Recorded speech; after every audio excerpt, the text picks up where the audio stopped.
1980 में बहुत सारी अलग अलग हार्डवेयर डिस्क्रिप्शन लैंग्वेज इस्तेमाल में थी।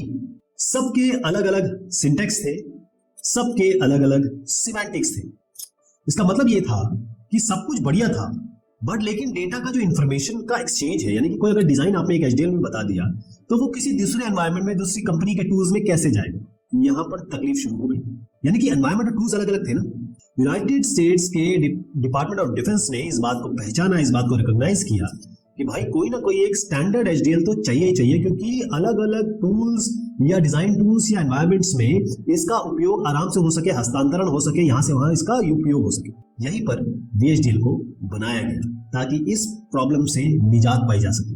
आप एक कार को डिजाइन कर रहे हैं, चलिए इमेजिन करिए, इससे पहले कि आप इसे बनाएं, बिल्ड करें, आप एक डिटेल्ड प्लान बनाते हैं, एक डायग्राम बनाते हैं, एक ये चीज बताते हैं कि भाई इंजन कहां होगा, पहिए कैसे लगेंगे, व्हील्स कहां होंगे और कैसे ये आपस में जुड़ेंगे। वीएचडीएल बिल्कुल सेम काम करता है, लेकिन इलेक्ट्रॉनिक सर्किट के लिए, जैसे जो आपके कंप्यूटर में होते हैं, जो आपके फोन्स में होते हैं या आपके रोबोट्स में होते हैं।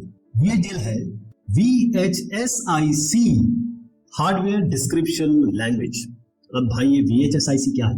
ये है very high speed integrated circuit. आप समझिए फुल फॉर्म क्या है VHDL का। तो ये हार्डवेयर डिस्क्रिप्शन लैंग्वेज, इसका डेवलपमेंट, इसका विकास किया गया था यूएस मिलिट्री के लिए।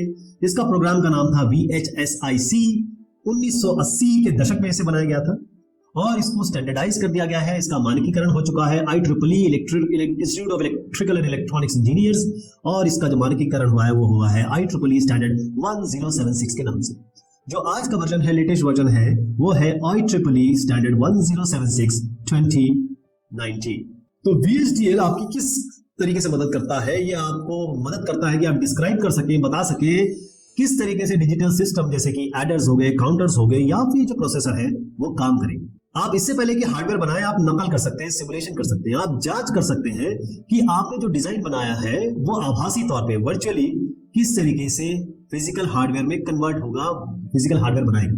उसके बाद बारी आती है सिंथेसिस की, संश्लेषण या तरकीब की। एक बार आपने टेस्ट कर लिया तो इस डिजाइन को आप परिवर्तित कर सकते हैं, तब्दील कर सकते हैं एक्चुअल हार्डवेयर में, जैसे कि FPGA में, फील्ड प्रोग्रामेबल गेट अरे में, या फिर ASIC में, application specific integrated circuit chip में। अब चलिए एक डिजिटल लाइट स्विच बनाते हैं।